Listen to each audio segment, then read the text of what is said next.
Three prisoners on a chain gang in 1930s Mississippi escape to seek a great treasure.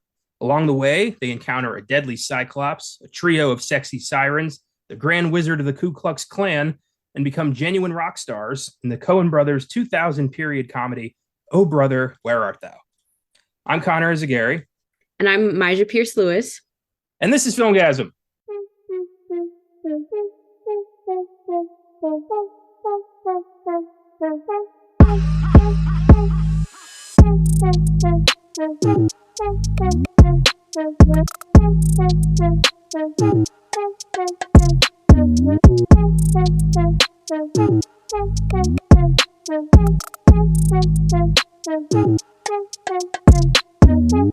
Welcome to the Filmgazm podcast. Today we're revisiting the always entertaining Coen brothers with their follow-up to the Big Lebowski, 2000's Oh Brother, Where Art Thou? I'm once again joined by my cousin Mysia, who chose this as her second episode. So, Mysia, why'd you pick Oh Brother, Where Art Thou? This one is honestly a classic, and I know for at least us, I know we were kids at the time that this was out. Like literally at the 2000. But it was just such a memorable film. It took you. I mean, it's based on Odyssey, and in and of itself, it is essentially like you are actually experiencing the Odyssey with all these characters. So I was really engrossed in it, even if I didn't understand like all the innuendos or some of like the tongue-in-cheek kind of jokes and comments, especially slathered with the Southern accents. It was still just like another nostalgic ride. It kind of gave me like Huck Finn vibes, you know what I mean? Like some element of it that really engrossed you in the story and took you to that particular point in time. And maybe so because I have family that are also from the South. So it was like an element, for me at least, of relatability. Because unfortunately, my grandfather kind of sounded like the Soggy Bottom Boys. And I'm like, why? This is not, I don't want one of them in my home. But yeah, it was just a really enjoyable kind of experience. I remember growing up watching it as a kid. And then later on, like up until this point into adulthood, it just rings true. Like it's just different elements that you see every time you watch it. That's really just great. It's outstanding, honestly. Yeah, that's what the Coen brothers do best is they take a situation that's ridiculous, like, three guys on a chain gang becoming accidental music superstars and like thwarting the Klan and helping a governor get reelected while they're trying to find a treasure that doesn't exist. Right. And it's insane, but because these guys write such good characters and such good dialogue, you can't help but get engrossed. It's Mark Twain's The Odyssey, basically. Yeah. And I love that. But it also, one thing I really love about it is the way it embraces kind of like the mythology of the American South. It feels like a modern fairy tale almost. Like nothing in this seems real. Yes. Like it's 1930s Mississippi. Like that was, less than 100 years ago. Yeah. In this country, but it feels like a different time and place outside of normal history. Yeah. It's very strange. And it's just so damn funny. This movie's hilarious. It's great. Like, for me, the Coens do their best work in comedy. Their dramas are amazing, but their comedy is top notch because it's so strange. And this is one of their best. So my question to you to kind of get things started here, George Clooney. This is kind of the movie that people were like, wait a minute. Okay, so he's not just a shitty Batman and a TV doctor. He's somebody to look at. You're right. And I'm curious if you think that had Clooney not done this movie, do you think he would have been able to bounce back from from Batman and Robin as quickly as he did? Ooh, it's looking like a no for me. Simply because like this has become such a classic I think when it was like after it like premiered and stuff and went through all of the different award shows, it won a lot of awards, especially for that time, for so many different aspects of it, because that's just like how dynamic this film was, and including the acting and stuff like that. Like it really amplified like everything about it, the storyline, the music even like was on like top tier, especially for that time. So I think it would have been really hard for him to like really cement himself in the film world and really put himself on the map as a prolific actor had he not done this, because this is like the cornerstone of film, especially for that time frame, but like especially for him as an actor. So I don't know, it'd be a tough act to follow if he chose something else. Yeah, I mean, especially after Batman and Robin was such a disaster, and everyone in that movie kind of paid the price with their careers, except for Arnold Schwarzenegger, because nothing can touch that guy. Seriously, baby scandal, bad politician. Nothing. He's Teflon. You can't touch Arnold. But Clooney, he did a string of action movies like The Peacemaker and Out of Sight. But Oh Brother is when people were like, wait a minute, Clooney can act. That's cool. And then after this was Ocean's 11, and then from there it was just skyrocketing back to the A-list. So yeah, the Coen brothers have this magic. People want to work with them, and they always know how to get the best out of their actors. So yeah, I do think Clooney needed this more than anybody. Yeah, and I think if anything, he really fought, because I mean his performance in this, like, I mean, bar none. Like he was Ulysses, basically. Like he embodied that person, that character completely. Yeah. So I love the character of the stupid genius who won't stop talking but doesn't really say anything. And he does that so well. The confidence. He says everything. Oh, well, of course, that may be why you're having trouble getting gainful employment and things like that. Like he knows the answer to everything, but he doesn't know shit. Yeah. I love it. He's our hero in this crazy fairy tale. He will still pay people back for Batman and Robin. Like if you run into George Clooney and you're like, hey man, I hated Batman and Robin, which is a weird thing to say if you run into George Clooney. Yeah. But he carries $20 bills around, and he'll pay you back for your for your movie ticket. If you hated the movie, he's like, sorry, I hated it too. Here's $20. With inflation? Like, I'm just, wait a minute. He's got a poster of it in his office to remind him, don't sell out again because your career is fragile. You don't get another chance. That I didn't know. Hey, that's dedicated. Remember your roots. Wow. Hollywood is a fickle bitch, and you can drop like that. Yeah. So remember that, George. Wow. Yeah, I love that. I love the humility. It's like, yeah, I know the movie sucked. I hated it too. Wow.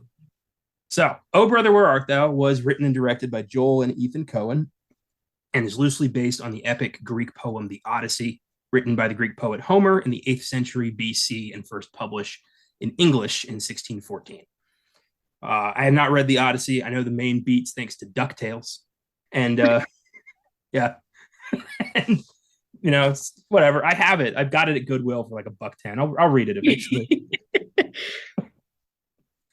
Have you read The Odyssey? I think I read it like high school, so I don't remember. Okay. What, I don't know, 10 plus years now. I don't. So you probably read some like photocopied from a big textbook half version of The Odyssey then. Well, my English teacher at the time, she's a little bougie, so we did a little bit more. I think we actually got like the full book. Like it was a whole series that like would specialize in the classics. So like we had the full thing, but however, I don't think that the aim was to read the entirety of the book. I think it was to read different segments to correlate with other things. But I remember bits and pieces. So I think when I read the synopsis of this, it kind of comes back, but I don't know. That's a long time ago. I don't want to speak ill of the Texas public school system, but here we go. In high school here, all of our assigned readings, I never actually had a book. I had a stapled together like pieces of photocopied paper that had the book on it. And that was The Great Gatsby and To Kill a Mockingbird and Hamlet, not Hamlet, Macbeth. We did Beowulf. Like it was all just big ass stacks of paper that I had to just flip over. And it was.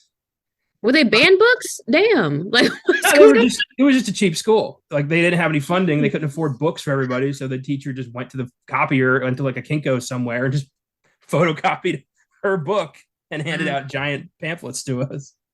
Wow. Yeah. Well, to be honest, California is not too far behind, so don't feel bad. At least I was in high school in Texas when they were, allowed to actually read these books. Mm-hmm. But that's not for today. Yeah. That's another kind of podcast. Yeah, no. The title of this film, which I was wondered why was this called "Oh Brother, Where Art Thou?" The title comes from a 1941 satirical comedy film called Sullivan's Travels, in which the protagonist director wants to make a film based on a fictional book about the Great Depression called "Oh Brother, Where Art Thou?" So the Coens were very much influenced by this movie, and they added a lot of homages to it, like the scene where Everett and Delmar are at the movies and the prisoners come in. That's a direct homage to that, to Sullivan's Travels, which is cool. The Coens always wear their influences on their sleeves for sure. The Coens began writing this in 1997. Both of them, I love this, they had never read the Odyssey. They love the storyline scheme of the poem. They used the Cliff Notes version to hit the main story beats for this. So they didn't even read the Odyssey. Yeah. Sounds all American to me. Yeah. Like nothing's more American than half-assing your way to a film production. Like, yeah. According to them, the only person on set who had actually read the Odyssey was actor Tim Blake Nelson, who plays Delmar, ironically the stupidest character in the movie. And the actor has a master's degree in literature, so he actually did read the Odyssey. So I'm sure they consulted him, like, is this right? And he's like, no, not at all.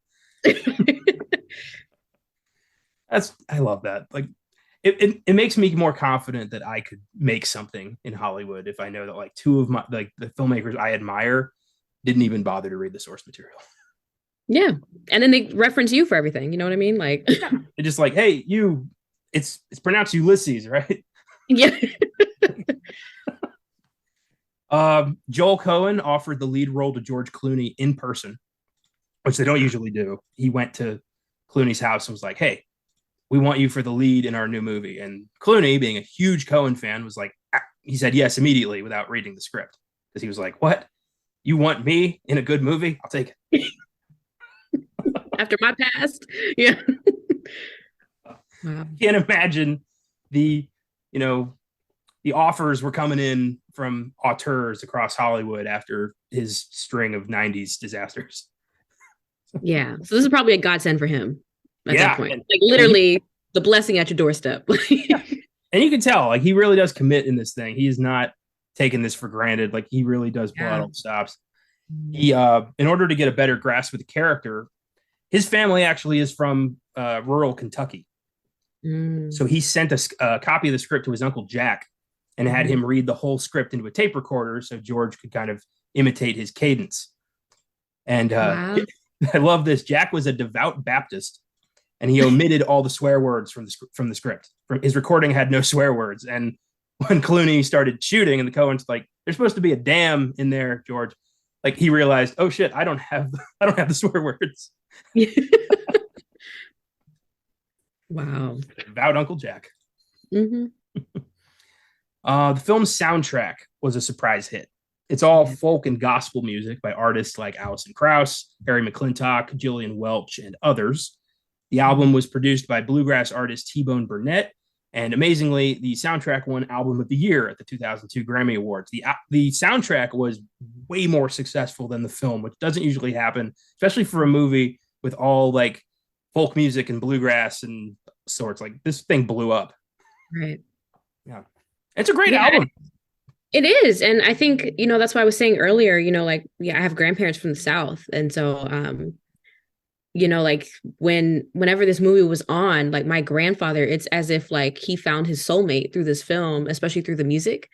And he just like resonated with it so deep. And I'm like, but bro, we different Southern folk. Like we're not the same, but all right, that's cool. But like and I think that's just kind of the beauty of like film and then music, and then especially this particular soundtrack to this film. It was just so much, you had so much emotion built up in it. So it had a different kind of relatability that I think really made this super successful, like not only with the acting, but then the soundtrack that correlated with that and the story. So this just, I don't know, was on a whole different level with the music. And even I don't listen to that kind of stuff. And these are like classical things that I still remember. So I was rewatching it, singing along. I'm like, I shouldn't be. That's not okay. Yeah, it tricks you into being a part of the world. And like, I I have no problem saying it. I despise country music. Same. Yeah, I can't. Yes. I don't care about your truck. I don't care about your horse. The tractor. You will fall in love again. Shut up.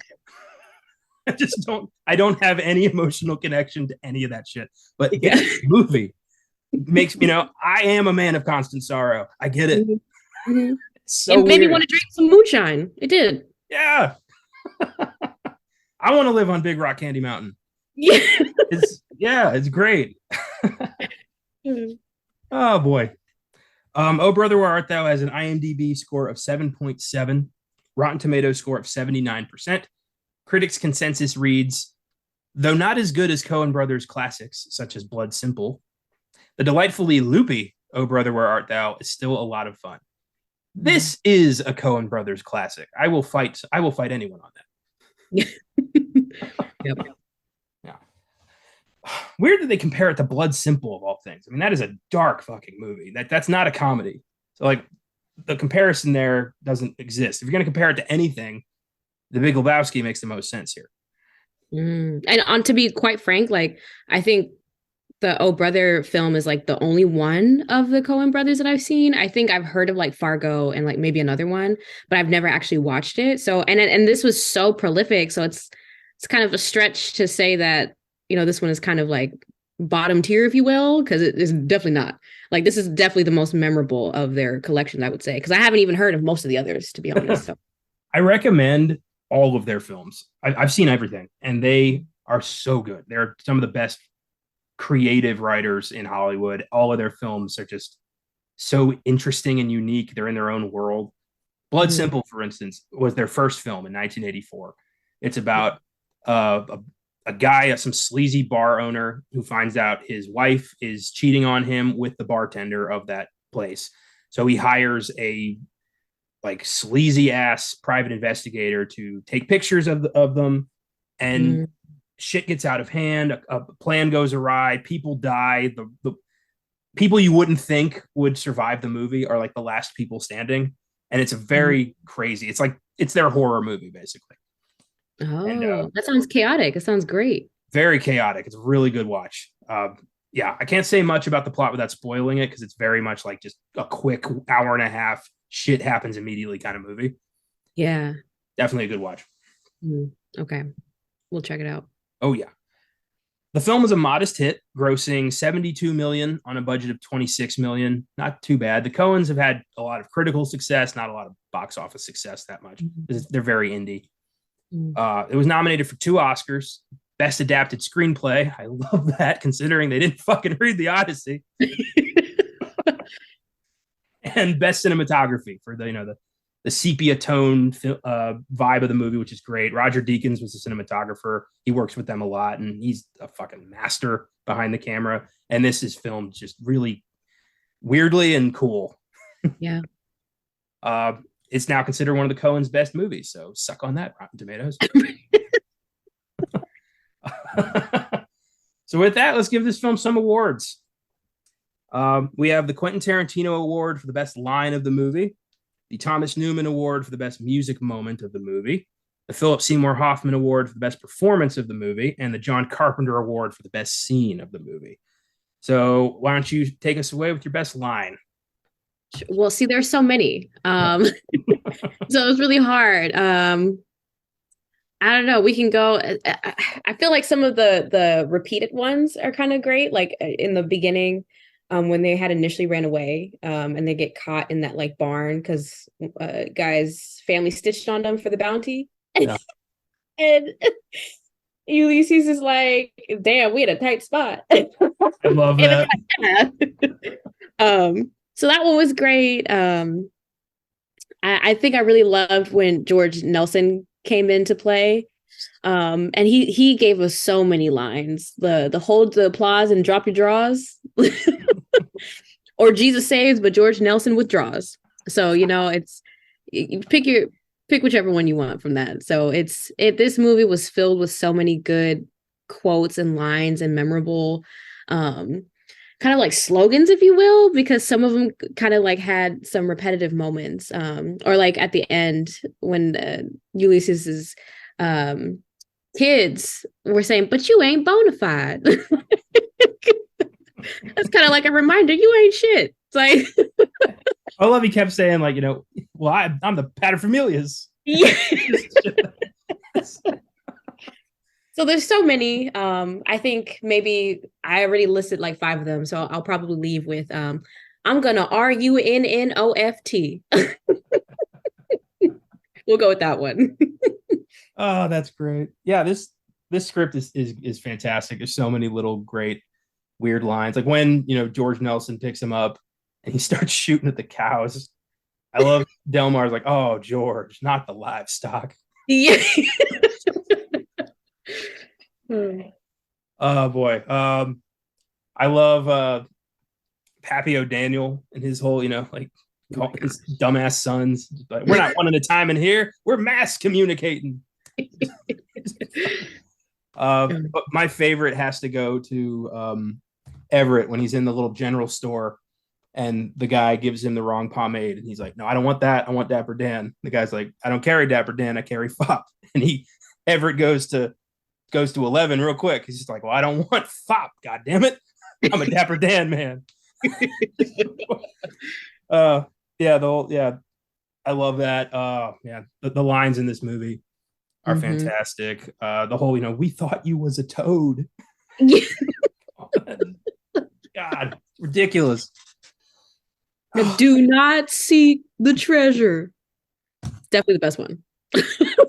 I love when they're driving past and like they see Pete on the chain gang and Everett's just like, Pete got a brother. Like maybe the heat's getting to me. Yeah, hilarious. Everything about it, just great. Yeah. Oh, okay, awesome. Yeah, we could talk about the lines all day. Yeah. Now let's go to probably the even harder one, the music moment. Man, yeah, it is because, like I said, the soundtrack was such a hit, and a lot of it, they're just classics. Even if you're really not into this kind of genre, like it was just so well done, especially in conjunction with the film itself. I don't even know. I guess A Man of Constant Sorrow, like, because that one was really good. Actually, I do like the siren song that they're singing when they kind of lured them in. Everything about it kind of gave me like old school church vibes that my grandparents grew up in. So like I grew up in church and I was like, I don't want to go to their church because people passing out and I don't know what that's about. I like mine. We're all on our feet. So it's stable. So, it just it took me in and out of like nostalgia for different reasons and definitely in that place and time of being in church with my grandparents. So I don't know. It's a really hard one, but I think Constant Sorrow, the Soggy Bottom Boys, you gotta love them. Like I love that was just a con to make some quick cash and it turned into this like statewide phenomenon where people are like, where can I get a copy? And like, we can't keep them on the shelves. Yeah. Homer Stokes' like rally turns into a Soggy Bottom Boys concert. I love that. Even they were like, whoa, I didn't see that. I love their surprise when they start playing the song and everyone's like, ah. Yeah. It's like the Mississippi One Direction group. Like Oh. I went with something a little more somber because I always loved how creepy this was. It's during the Klan rally when Homer Stokes starts singing "Oh Death." Bluegrass singer Ralph Stanley did that a cappella, and it was fucking creepy. Just coming from the leader of the Klan, that is a disturbing song. Yeah, and that whole scene is fucking wild. I read that a lot when they're doing the like the Wizard of Oz style, fucking movements or whatever. Yeah. A lot of those performers were black. Interesting. They were they were military people, like military formation leader people who did that because they were trained to move like that. And they said it was one of the most surreal, weirdest moments of their lives. Yeah, I could imagine that having a little bit of a crisis of identity there. Yeah. Very strange. Interesting. Yeah. I think the most the most difficult part to believe about that scene is that any of those fucking morons would be able to move like that. Like, I refuse to believe that backwoods idiot rednecks can coordinate like that. Like, no. That's no. I would believe the blind guy at the beginning can tell the future before I'd believe that. Well, hey, maybe. I mean, but if they ride on the tractors, they need that hand-eye coordination. You know what I mean? Just a little bit. You gotta start, stop, back up. No. I guess. Yeah. I do love the white dwarf in the clan gear. It's like they have a fucking clan midget. I can't believe that. But anyway, yeah. That's my favorite music moment. I do like, Big Rock Candy Mountain in the opening credits is very cool. It sets the tone very well. The song that's playing when they get saved, like when they get baptized in the river, Delmar's like, even that, that like store I knocked over, and they're like, you told us you didn't do that. And he's like, well, I was lying, but I've been saved to that too. Oh my gosh. Good soundtrack. I get why it won all the the Grammy album of the year and all that. I wonder if the people who lost that to this soundtrack were a little like, really? Like, I'm losing. I mean, no, there's no, I don't feel like I feel like if I had, I don't know, a soundtrack to another movie and got beat by this one, I would take that. I would like humbly take that L, because like, this is, like I said, I'm not a bluegrass kind of girl, country girl at all. But I mean, this was really good. It is good. Yeah. I'm definitely not. Yeah. I'm not saying that. I would love if it was like, I don't know, fucking Kanye or somebody who's like gonna make a fuss about that. And it's like, really? Bluegrass? Well, Kanye makes a fuss about everything. So that's not a good, not a good example. I don't watch the Grammys, so I don't know a lot of modern musicians because I just don't follow that stuff. He's like the only one I got in my mind right now. Yeah, I kind of dropped out too. After a while, it gets old. I've got 1930s bluegrass music to listen to right now. Yeah. Okay. Yeah. I've got this soundtrack. I don't need all that other shit. I've got Oh Brother Where Art Thou. That's all you need. Yeah. Best performance. Who wins the movie? Man, that's rough. I think, I mean, like I said, Clooney was acting for his life in this. He definitely like fully embodied this character. But like all the other actors were really good too. I mean, they really solidified their characters. Like Tim Blake Nelson, like his Delmar character, like he was lovable but really stupid, and you were just like, damn, why are you with me? But also like, we need you, because he was kind of that compassionate voice and sometimes the voice of reason. Yeah.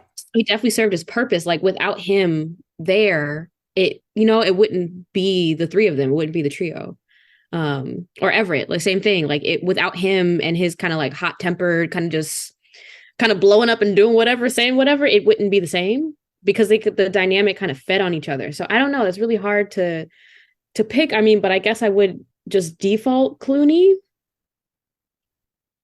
I know. I feel like he really played this character well, like kind of like a smooth talking, weird marketer kind of salesman, but like also is kind of stupid, doesn't know a lot. So he's just making shit up as he goes. And you realize he's full of shit, but everybody else is too dumb around him. So they just kind of go with it because he sounds better. So I don't know. I would go with Clooney, I guess. Yeah, I too went with Clooney. He's so good at this kind of character, this con man who isn't necessarily a bad guy. He has no life skills, so he's doing what he can. I mean, the reason he got, sent to prison was for practicing law without a license, which I love that. He would. I bet he represented himself in court. But he's not bona fide. He's not. You can't. What did he say later? Like, you can't hit my fiance. He's like, oh yeah, well, you can't marry my wife. Yeah. Oh my god. I love when he's like fighting with that guy and he just keeps taking it to the face. He's just like shaking it off. And so aggressive. I don't think he got in one hit during that altercation at all. Nope. He got thrown out of Woolworths though. That's for sure. Yeah. Oh my God. But like Delmar said, he's like, I don't know if it's all of Woolworth or just this branch. He's out there asking the real questions. I like Wayne Duvall as Homer Stokes, the reform candidate. Mm-hmm. He's got a midget and a broom. His whole campaign is based on nothing. I love that it's not his association with the Klan that gets him run out of town. It's stopping the Soggy Bottom Boys concert. That's when everyone's like, oh, get the hell out of here. Yeah. Love that. Charles Durning as Pappy O'Daniel is hilarious. He's just this cantankerous old fuck who just does not care. All he wants is to win. He doesn't care how. He doesn't care what he has to do. Just perfect politician. Mm-hmm. And he's real. Pappy O'Daniel's a real person. I found that out. He's based on a real, I think he was the governor of Texas in the 1930s. And he did have a flour. He had interest in the flour company, the whole pass the biscuits thing. Like all that was real. Wow. Yeah. I don't know his political stances, but he's a white guy in 1930s Texas. I think we could figure that out. May be pretty obvious, but I guess like we're still talking about this. Don't mean to cut you off, but I just thought about the hog wallet boy, in the opening scenes. Mm-hmm. I don't know. I feel like he did a good job too, to be a little kid and he's like running through the little barn, breaking them out of the flames and stuff, getting away from the cops. And then they end up jacking him for his card. He's like, I curse your name as he walks up with a little piglet. Like, that was a good, like what other kid could really step into that kind of character and embody that? So I thought he did a great job too. I do like Pete just being like, go home and mind your paw. Like after his cousin just turned him in. Right. Oh boy, I love John Goodman as Big Dan Teague. This just absolute monstrous piece of shit. I love the way the camera like pans up at him. He's supposed to be the Cyclops, so he's supposed to be this larger than life giant monster, and the way he's framed really, I love that. Like just from the second he gets involved in the story, because he hears the sound of cash, and he turns around. It's like, oh boy. Goodman always does like his best work with the Coen brothers. Yep. He's been in a lot of their films. I gotta say, I really don't like Holly Hunter in this film. Everett's wife.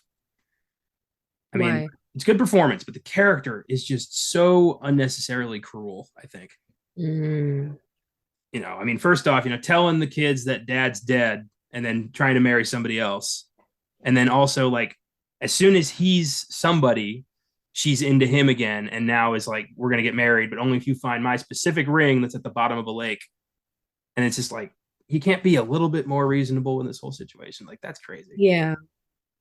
I mean, but like he was saying, like you can't trust women because now that's not a quote from me, a direct quote. I would have other things to say about that, but that would be weird for you to take that stance, I'll say. Right. This is not the podcast for that. So, I do not endorse his message. But like in the film, he's like, you can't trust women because she was kind of like bouncing around and hopping from him to the other guy she was with, because he was bona fide and Everett wasn't. But then, like when he kind of had that blow up to fame at kind of posing as a Soggy Bottom Boy, that's when she was like, oh, well, let's flip the script here. But then at the end, at the closing scene, she gets all pissy about not having the original ring, and so that was one of the first moments that I did think to myself after rewatching this, like, what do you bring to the table, ma'am? I did think that. I had that thought. I'm not going to lie. I don't usually have those thoughts, but in that instance, I did. I mean, surely with his, Soggy Bottom royalties, he could go get a new ring to signify a new start, maybe. Right. But nope, she counted to 3. What's it? Michael Badalucco as babyface. Oh, I'm sorry, George Nelson. His involvement in this movie is so strange. Like, why is notorious bank robber babyface Nelson just having a random cameo in this movie? Yeah. But he did kind of like, I don't know, he did embody that kind of baby face and baby persona though, because after he confronted her about that, he was kind of like, oh, like kind of tail tucked between his legs. So it's like, oh, there is some truth to that. So yeah, And I think it just kind of is on par with the Odyssey. Like, you know, you're going through this journey, this voyage, and encountering these different entities, beings, creatures. And, you know, like in this film, it was just these different people at these just kind of like popping up at just the right point in time when they were on their own journey and they got swept up in kind of like a side quest, if you will. You know what I mean? So so it does kind of make sense, and it's in line with that Odyssey kind of story. So and I really enjoyed that. So even if the scenes seem a little random, it kind of like helped them get to their next destination. Even if it took a rift, like even if the sirens came and separated them and they had to like save the toad, you know, the horny toad. They loved him up and they turned him into a horny toad. So funny. But yeah, I get, you know, any other filmmaker, it'd be weird, but the Coens, like, that's their process. They'll write scenes that they think are interesting and then figure out a way to connect them so they have a movie. That's how they've always worked. If they can't figure out this movie, they'll start writing something else until they start figuring something else for the previous movie. So they're always working. And you know, you can see like there's not a big sense of like connection with a lot of these scenes, but it works. Because, you know, when you're, you know, on a treasure hunt through 1930s Mississippi, you're going to run into some, you know, nefarious characters. Right. Like George Nelson, who stops to ask directions on his, you know, for the next bank as he's being chased by the cops. Yeah. Wow. I love when they just get in the car and like, hey, George, some of your folding money's come loose, as like cash is flying out of the car. George Nelson, born to raise hell. He's all sad. Shows up again at the end. They're gonna kill him, and Delmar's like, looks like George is back on top. That's fantastic. Yeah. So I love the cast. Ultimately, you know, Clooney wins it just because I'd never seen him do anything like this before, and I admire his commitment to the character. So, yeah. Best scene, the Carpenter Award. What's the best scene of the film? Ooh, you go first with this one. I gotta marinate. Okay. Mine's always been the same because it's such a wonderful comedic scene. It's when Big Dan takes them out to lunch under the tree and decides to teach them about, you know, not trusting strangers. Rips a branch off the tree. Delmar and Everett aren't reacting to anything. He rips a giant branch off the tree, beats the shit out of Delmar. Everett's just sitting there eating corn like, I don't get it, Big Dan. What are you trying to do? It's so fucking funny. Oh my God. Like, yeah, Big Dan just beating the hell out of them. And it's Everett's reaction of like, I don't get what you're driving at.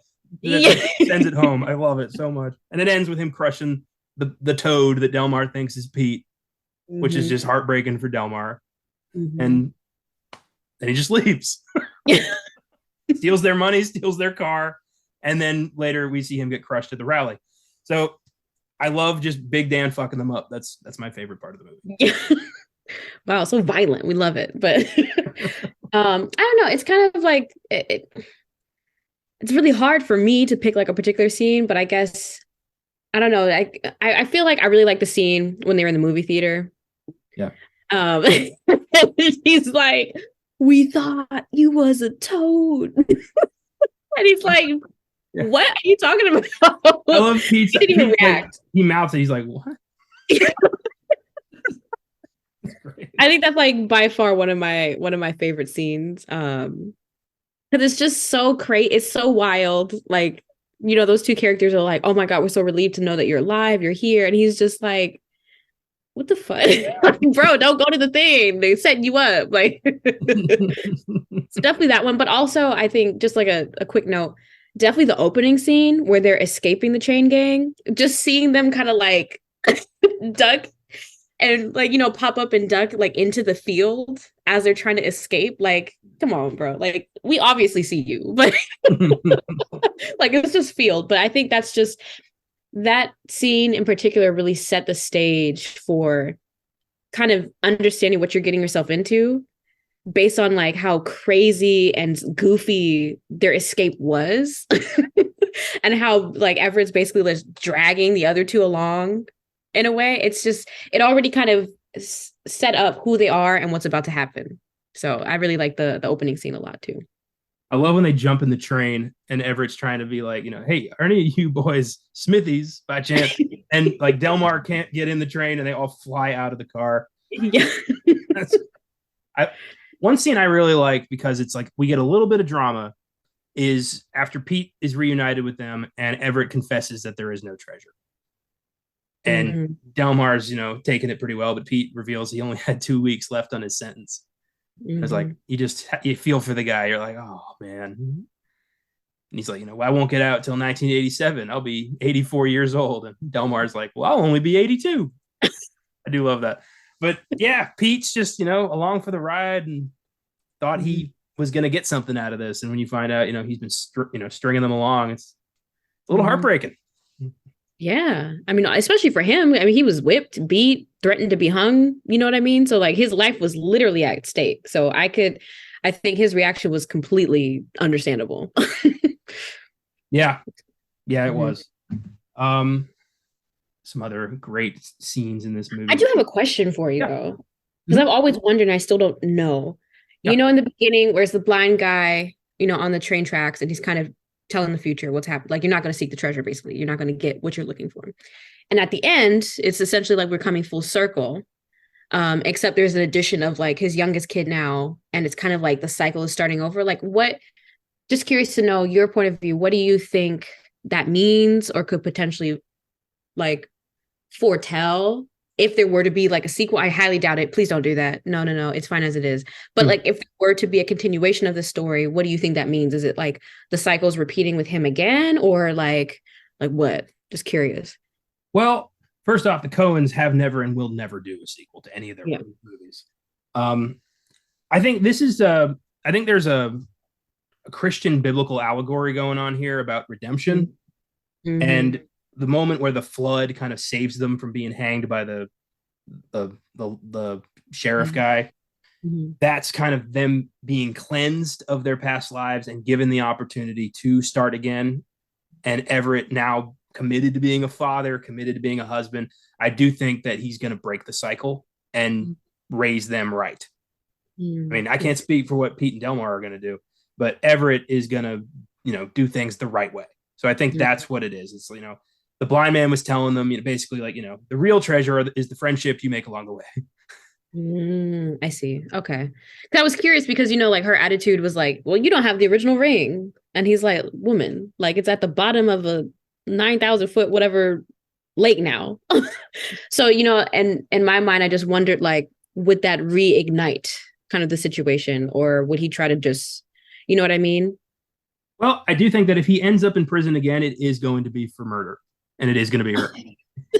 Right. but it's going to be kind of justified. Yeah. So maybe, but yeah, she might be. I mean, I have a feeling, her bullshit's the reason he got sent up in the first place. So I do think like he's got to work hard to really be in the moment for his kids. Yeah. He's got to figure out a way to be bona fide. Otherwise, this is going to fall apart and he's going to go right back to where he started. So it's all about, and I think the message is, find your place in the world and keep it. And don't let anything, break that, even if it's Holly Hunter. Yeah. But, I don't know. The Coens are so, everything means something in their films, but they never tell you what. They're very quiet about that. They never tell you the meaning. They always want you to figure it out for yourself. So everything's pretty subjective, which is cool. I like that. But sometimes I do want some definitive answers. Yeah. And I don't know, maybe perhaps that's why this particular film was so good is because of all those, like, you can see some of the obvious and blatant references to a lot of those biblical stories in the Odyssey and other things too, like other like cultural and pop culture phenomenons, but like it leaves the door open for you to like watch it and see it differently every time or to catch on to new things every time. So I think that's kind of like the magic of films that don't really tell you fully what's up. And because it was so artfully done, it's enjoyable to watch again. It's not like a chore or, you know what I mean? Or like you just kind of bypass the story to figure the thing out. You actually enjoy watching it again from a new lens. So I think that's what really made it successful.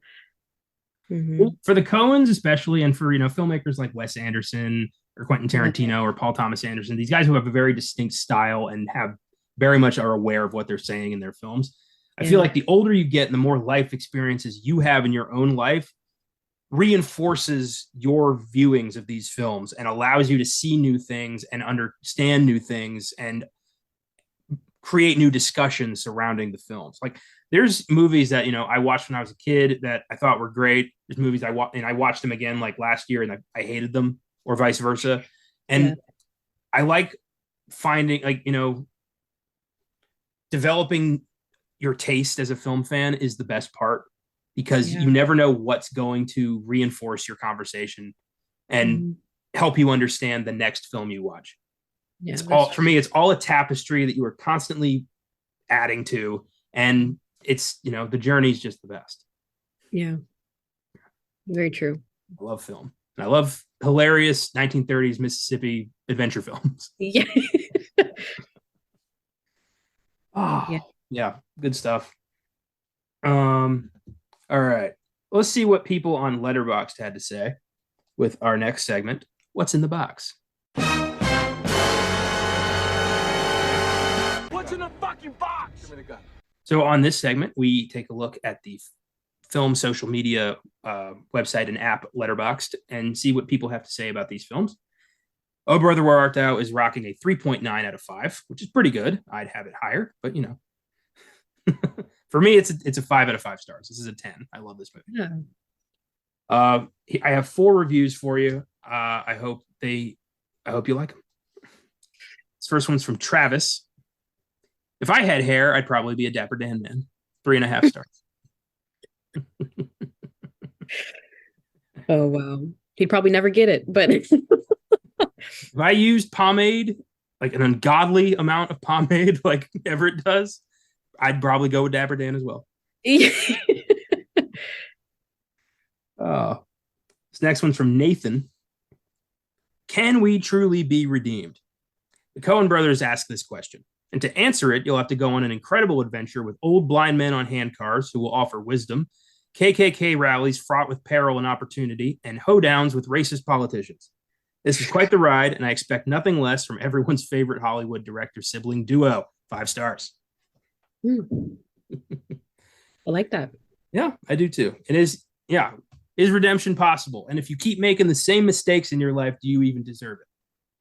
I like those questions, because, this movie really approaches that, especially with Everett, because, as soon as he gets back to town, he's like, I can become a dentist. I know someone who will print me a license. And it's like, that's the shit that got you in prison the first time, dude. Like, you're going to keep doing this? Right. And it makes you wonder. Mm-hmm. This next one's from, I think it's like their name is like a happy face with hearts in the eyes that they made with like symbols. I don't know. Okay.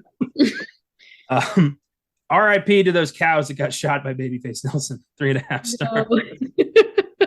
I do wonder how they pulled that off, because like that one cow got fucking hit by a car. Like, how did they do that? Ooh, yeah, that's a good, especially at that time. Yeah, I mean, it's 2000. It's not that long ago, but yeah. I mean, but still, it was. Yeah, it's not like what we have now. No. Yeah. So now you just make a cow in a computer and be like, okay, there you go, do whatever you want. Yeah. But then, I mean, they had to like put squibs up into a cow and like have it be fake shot. I hope. I doubt the Coens like murdered a bunch of cows. I doubt that. No. Well, that's something to look into. Yeah. You ever see the Shawshank Redemption? Mm-hmm. You remember that scene where Brooks like feeds a little maggot to his bird? Yeah. PETA would not let them kill a maggot. They had to find a maggot that died of natural causes to use for that scene. Yeah. See, and that's when you start. So that thing on TikTok, it's like, nobody's going to know.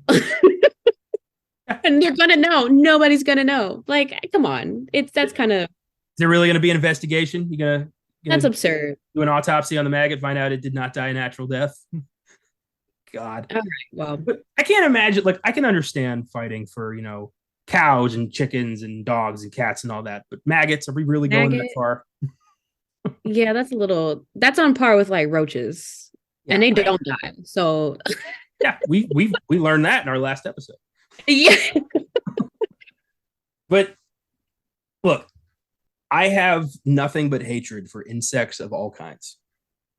Murder them all. I don't care. Oh no, he said genocide the bugs. I will 100% support a bug genocide. I don't. No. Yeah, I hate all of them. Every single one of them. Wait, dragonflies? Dragonflies have done nothing to me personally, so I'll leave the dragonflies out of this. Okay, butterflies. I don't like butterflies. They're just cute moths. That's all they are. Oh, but they don't eat your clothes. They get in my way, and they like. Oh no! We had like a butterfly crazy like infestation a while back in Texas, where every time we would leave the house, like my car would be covered in fucking butterfly guts just driving.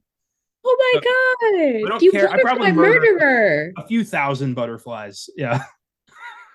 Oh my god! The teardrop tats are very small. You can't see them. Yeah, I don't. All the little antennas that were on your car. Yep, my whole back is covered in butterfly antennas. Oh my god! Okay, well, at least dragonflies are safe. Dragonflies, ladybugs, maybe, and honeybees, but only if they don't start some shit. Well, with the Japanese one or like the regular ones, because the cute fuzzy ones that mind their own business. Okay. But I do have a pretty strict rule. Any bug that ends up in my apartment dies. I don't let anybody out. I will smash that fucker to death. Okay, wow. I'm learning you now, so this is nice to add to that knowledge. I've been attacked too many times. I can't. I have an ongoing feud with red wasps in Texas. I've been stung by those fuckers 4 separate times. I've never seen a red. What's the difference between the red ones and the non-red ones? Red ones hurt a lot more. The red ones are aggressive. They come after you, and they don't fuck around. Oh no! My second week here, I was taking the trash out, and a red wasp flew at me, got me on the neck. I went to swipe it away. It got me on the hand. Oh. I went to the local doctor. My hand swelled up so fucking weirdly. I had like a pizza bubble on my neck. I looked like Popeye halfway through the transformation. And then it happened 3 more times. That first one was trying to take you out. He was going for the shank. He was going for that jugular vein. That's what that was. Yeah, that was an assassination. That was it's another goddamn Yankee. And then, yeah. Yeah, I'm sorry for those listening who love Texas. I don't. So that is not an incentive for me to go back. So I'm sorry. There goes 90% of our demographic. I know. I'm sorry. Nah, yeah. I don't understand people who like want to save the insects. I'm like, why would you want to do that? They're creative and gross. Kill them all. Like, okay, way off topic, but yeah, I don't remember how we got okay. This last one's from Afra Nariman. Mm-hmm. If the expression "maybe the treasure was just the friends we made along the way" was a movie. Actually, and that's probably something Delmar would say.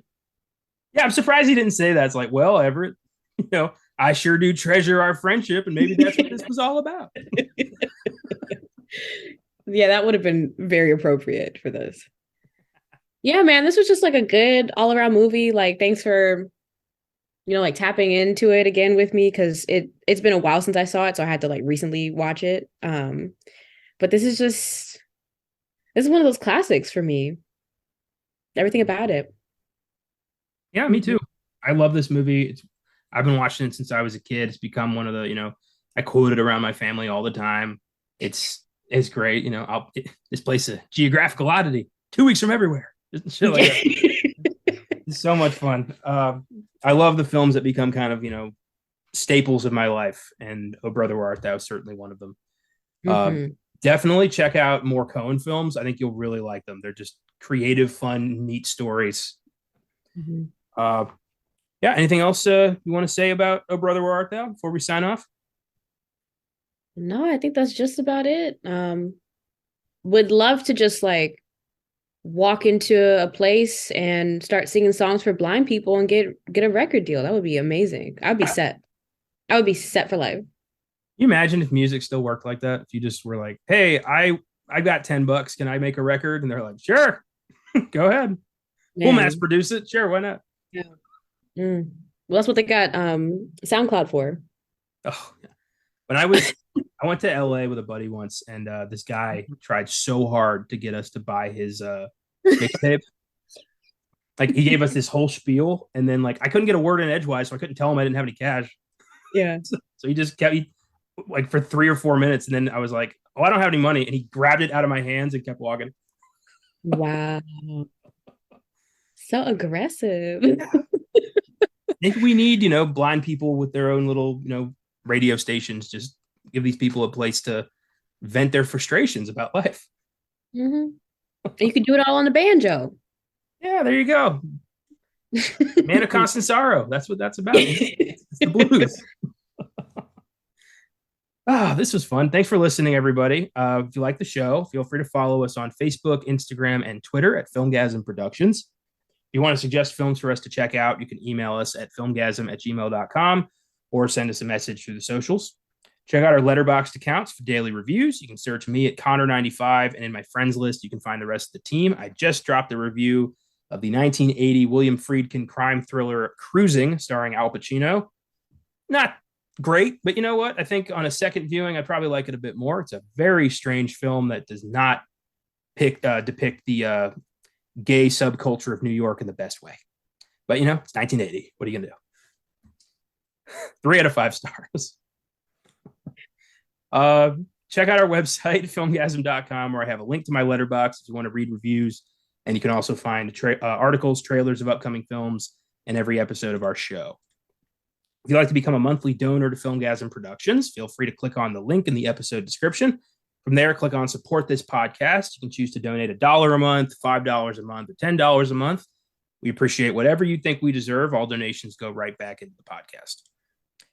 Thanks very much to the entire Filmgazm team for their constant friendship and contributions to the show. Austin Johnson, Caleb Leger, Josh Allred, Colton Jenkins, Cristian Aguilar, Isabel Gonzalez, Jeremy Johnson, Adam Johnson, and Mysia Pierce-Lewis. Thanks to Cooley Cal for our awesome theme music, and thanks to you for checking out our show. If a Southern Cyclops invites you to a secluded lunch under a big tree, don't go. And if you're a Dapper Dan man, never settle for fop. Take it easy, keep watching movies, and we'll see you next week.